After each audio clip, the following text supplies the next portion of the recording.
Hey guys, welcome back to the channel. In today's video, I'm going to show you how to find your YouTube recap in just a few quick steps. So let's dive in. Now, if you're in mobile, you want to open the YouTube app and make sure you're signed in. Then you want to tap the U icon at the bottom of the screen. And once you're there, look for a banner that says your YouTube recap is here, just like the one that you're seeing on the screen. Just tap it and your full yearly recap will open instantly. But if you don't see the recap banner, don't you worry. Here are a few things to check. First, you may just need to wait. YouTube releases recap gradually, so not everyone gets it at the same time.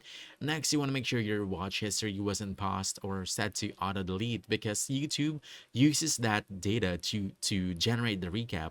And finally, your account must meet eligibility, so you need to be 13 or older, and you can be using a supervised or brand new account. Those accounts don't get recap. That's it. And once it rolls out to your account, the banner will show up automatically and your personalized YouTube recap will be ready to view. So if you found this helpful, don't forget to hit that like button, subscribe for more quick guides, and I'll see you in the next one. Thanks!